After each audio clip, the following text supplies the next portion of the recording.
Hey everyone, Strippy Figures here, back with a short review and comparison of the bootleg Amazing Yamaguchi Spider-Man compared to the real Amazing Yamaguchi Spider-Man. Both of these figures are going to look absolutely beautiful on your shelf, but one really takes the cake here, and it is going to be that Real Deal 2.0 Amazing Yamaguchi.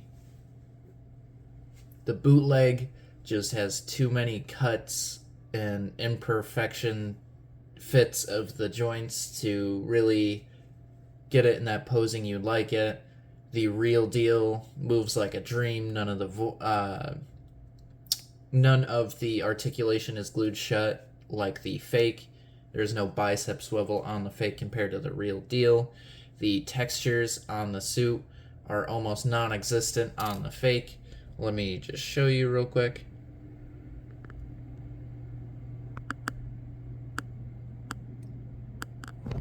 Now, I didn't say it looks bad, but when you compare it to the real deal,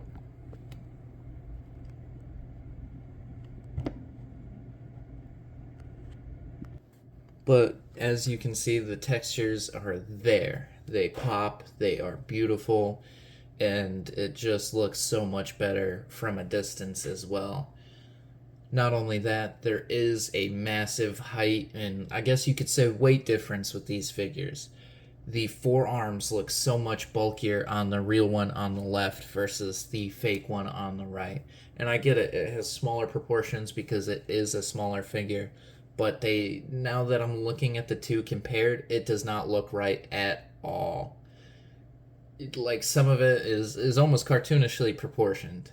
And sure, that's great for Spider-Man, but if it's proportioned correctly or portioned correctly, it looks so much better. The one on the left is just so it's just overall just a great figure. I'm at a loss for words for how good this figure is. If you haven't picked it up, I would highly recommend it. I got mine from the Big Bad Toy Store. I highly recommend getting most of your figures from there. I haven't had any problems with them. I am not sponsored by the Big Bad Toy Store, although here's hoping. But overall, this is just a quick comparison to show you which figure you should pick up. And I definitely think having a choice in cheaper figures is such a great thing. But spending that $100 to get the real one, I understand why this one specifically is $100 rather than the $18 I paid for the fake one. Now, that being said, it is your money. You can pick up whichever one you choose. If you still think the bootleg is good, go ahead and pick that up. That's totally fine. I support your decision to get the cheaper option of the two, but you're really missing out on the real deal. The accessories don't work for the fake, but all the accessories work for the real deal. I'm going to do something I don't normally do, which is posing. I'm going to pose these figures. I'm going to show some clips or some photos of these posing side by side, so that way you really get a scope of how much better the real deal is versus the fake, and just how important the accessories are to a figure. Now, that's something a lot of collectors have complaints of, is that action figures are coming with less and less accessories, and it's not enjoyable. Part of the action figure collecting experience is to make these figures look as cool as possible, and the only way to do that is with loads of accessories. And the fake not having those accessories, well, it does, but not having those options to use them really brings the figure down so heavily. And I wish that wasn't the case, because I am enjoying every accessory the real deal has come with by far. And I hope that everyone gets to see that, or at least I can showcase that properly in this video, in this little slideshow I'm going to be showing you guys. So if you want to stick around to see the poses that the real one can hit where the fake one can't, that would be great. So here they are. Alright, so up first is the crouching pose. As you can see, the bootleg has a wider stance in the legs because they will not bend as far as the original. The only reason I still have the fisted hands on the original and the bootleg is because the hands don't work on the bootleg, and I don't want to, showcase these different poses with different hands that the bootleg cannot do. So I just want to emphasize these are what the pose is going to look like on equal terms for each figure. Up next is going to be the kicking pose.